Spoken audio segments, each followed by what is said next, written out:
आज हम आपको लेकर चल रहे हैं मध्य प्रदेश के प्रसिद्ध शक्तिपीठ मां शारदा धाम मैहर। लेकिन सिर्फ मंदिर नहीं, इस वीडियो में आप देखेंगे पूरा सफर मैहर रेलवे स्टेशन से लेकर मां शारदा के दिव्य दरबार तक। मां शारदा का आशीर्वाद आप सभी पर सदैव बना रहे। अगर आप भी मां शारदा के भक्त हैं तो एक लाइक करें और चैनल को सब्सक्राइब जरूर करें। जय मां शारदा। तो चलिए शुरू करते हैं। अगर आप पहली बार मैहर आने वाले हैं तो यह वीडियो आपके लिए एक कंप्लीट गाइड भी है। स्टेशन के बाहर निकलते ही आपको ऑटो, ई रिक्शा और टैक्सी की सुविधा मिल जाएगी। मंदिर यहाँ से लगभग 5 किलोमीटर की दूरी पर है और सामान्य ट्रैफिक में 10 से 15 मिनट का समय लगता है। अगर आप अकेले यात्रा कर रहे हैं तो शेयर ऑटो सबसे किफायती विकल्प है। वहीं परिवार के साथ हैं तो प्राइवेट ऑटो या टैक्सी ज्यादा आरामदायक रहेगी। तो चलिए अब हम स्टेशन से मंदिर की ओर निकल चुके हैं। मैहर की सड़कें आपको धीरे धीरे शहर की संस्कृति से परिचित कराती हैं। रास्ते में स्थानीय बाजार, मिठाई की दुकानें, होटल, धर्मशालाएं और पूजा सामग्री की कई दुकानें दिखाई देती हैं। हर साल देश के अलग अलग राज्यों से लाखों भक्त यहां मां के दर्शन करने आते हैं।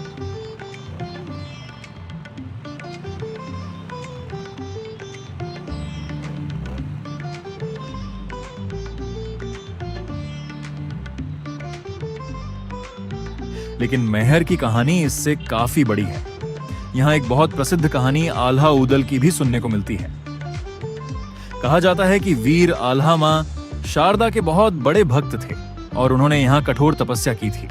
और यहाँ के लोगों में आज भी एक मान्यता बहुत प्रसिद्ध है कि सुबह ब्रह्म मुहूर्त में सबसे पहले आल्हा ही मां शारदा की पूजा करने आते हैं। और अब हम पहुंच चुके हैं मैहर के प्रसिद्ध घंटाघर चौक पर। यह शहर का मुख्य चौराहा है और यहीं से मां शारदा मंदिर का रास्ता शुरू होता है। यहाँ से हमें बाईं ओर मुड़ना होगा। जैसे ही हम लेफ्ट लेते हैं, आगे का रास्ता सीधे मां शारदा के दिव्य दरबार की ओर जाता है।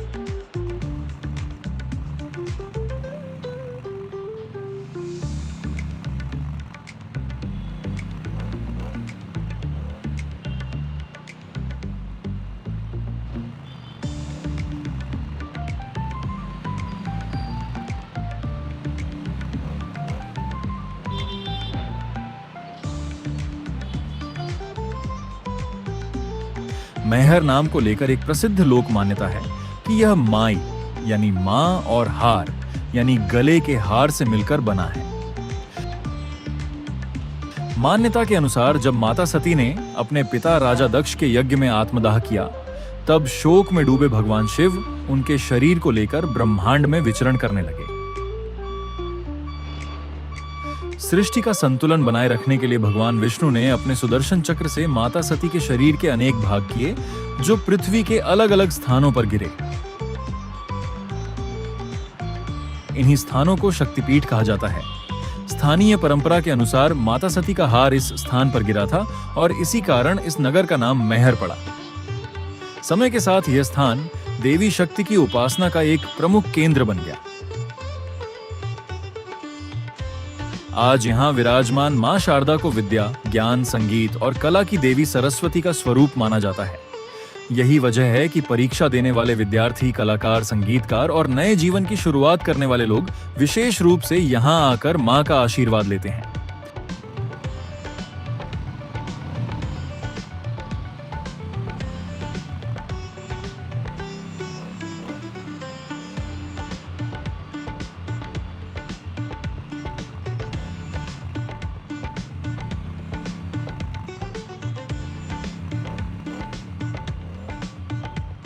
मां शारदा मंदिर लगभग 600 फीट ऊंचे त्रिकूट पर्वत पर स्थित है।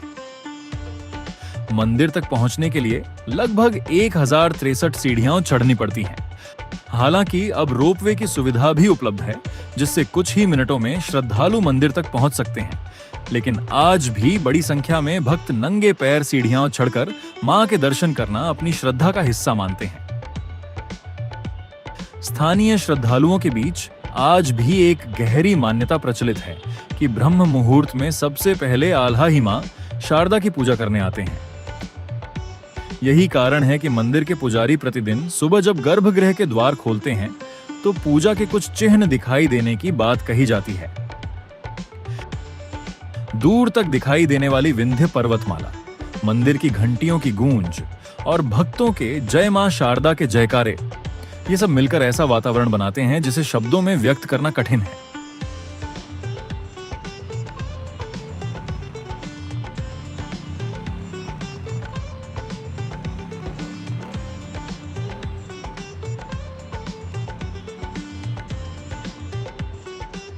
यहां पहुंचकर मन अपने आप शांत हो जाता है। नवरात्रि के दिनों में इस मंदिर की भव्यता कई गुना बढ़ जाती है। दूर दूर से लाखों श्रद्धालु मां के दर्शन के लिए आते हैं। पूरा मैहर शहर भक्ति के रंग में रंग जाता है। मंदिर परिसर दीपों, फूलों और भक्तों की आस्था से जगमगा उठता है। चाहे आप धार्मिक आस्था से यहाँ आए हों, इतिहास जानने की इच्छा से आए हों, या प्रकृति और संस्कृति को करीब से महसूस करना चाहते हों, मां शारदा धाम हर यात्री को एक ऐसा अनुभव देता है जो जीवन भर याद रहता है। कहा जाता है कि मां के दरबार से कोई भी भक्त खाली हाथ नहीं लौटता। कोई मन की शांति लेकर जाता है, कोई नई उम्मीद, तो कोई अपने सपनों को पूरा करने का आशीर्वाद। शायद यही कारण है कि सदियों से यह यात्रा अनगिनत लोगों की आस्था का हिस्सा बनी हुई है।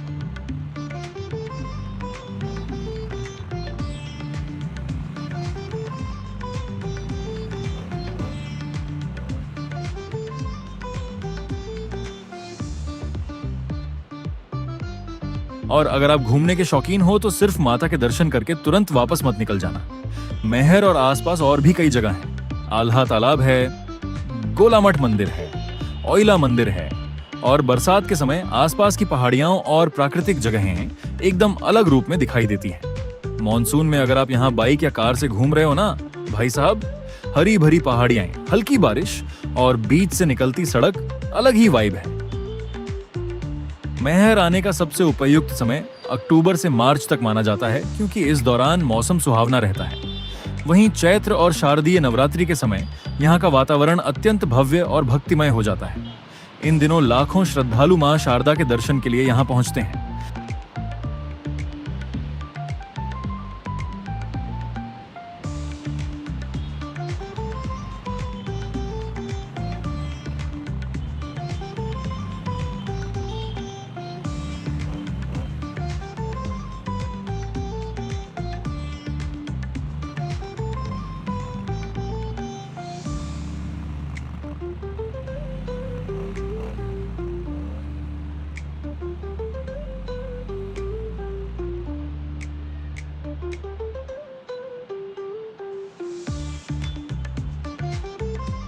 मंजिल तो मां शारदा का दरबार है, लेकिन रास्ता भी अपने आप में खूबसूरत है। सामने का नजारा देखिए, मौसम भी आज काफी बढ़िया साथ दे रहा है और सामने पहाड़ी दिखनी शुरू हो गई है। मतलब अब हम काफी करीब हैं। और एक चीज मुझे मैहर की अच्छी लगती है, यहाँ आपको बड़े शहर वाली भागदौड़ कम महसूस होती है। छोटा सा शहर है, अपनी रफ्तार में चलता रहता है। लेकिन जैसे ही माता के मंदिर की तरफ आते हो, अचानक भीड़ बढ़ने लगती है, दुकानें बढ़ने लगती हैं और माहौल बदलने लगता है। और सामने पहाड़ पर मंदिर दिखाई देते ही पता चल जाता है भाई, अब मंजिल ज्यादा दूर नहीं है। तो फिलहाल हम भी धीरे धीरे मां शारदा के दरबार की तरफ बढ़ रहे हैं। आगे देखते हैं पार्किंग कहाँ मिलती है, रोपवे का क्या सीन है, कितनी भीड़ है, और सबसे जरूरी, आज माता रानी के दर्शन कितनी जल्दी होते हैं। तो बने रहिए हमारे साथ, चलते हैं मां शारदा के दरबार। अगर आपने पहले से प्रसाद नहीं लिया है तो यहीं से नारियल, चुनरी, फूल माला और अन्य पूजा सामग्री खरीद सकते हैं। सड़क पर आगे बढ़ते हुए हर कुछ दूरी पर आपको जय मां शारदा लिखे बोर्ड और श्रद्धालुओं की भीड़ दिखाई देने लगती है। जैसे जैसे मंदिर नजदीक आता है, वैसे वैसे मन में उत्साह और श्रद्धा दोनों बढ़ने लगते हैं।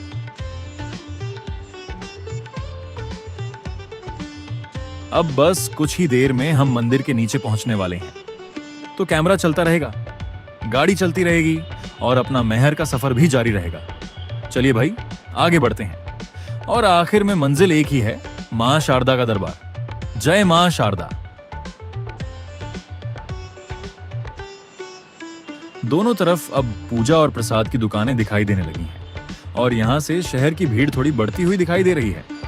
आराम से चलते हैं, कोई जल्दी नहीं है। और आखिरकार हम पहुंच चुके हैं मां शारदा मंदिर के प्रवेश द्वार पर। यहीं से शुरू होती है असली यात्रा। मंदिर तक पहुंचने के 2 रास्ते हैं। पहला, लगभग 1063 सीढ़ियां चढ़कर। यह रास्ता उन लोगों के लिए है जो पैदल यात्रा का अनुभव लेना चाहते हैं। रास्ते में कई जगह विश्राम स्थल, पानी की व्यवस्था और छोटे छोटे मंदिर भी मिलते हैं। दूसरा विकल्प है रोपवे। अब हम मंदिर के मुख्य द्वार के सामने हैं और सामने विराजमान मां शारदा का दिव्य स्वरूप। यह अनुभव शब्दों में बयान करना आसान नहीं है। दर्शन के बाद कुछ पल मंदिर परिसर में बैठकर इस शांति को महसूस करना मत भूलिए।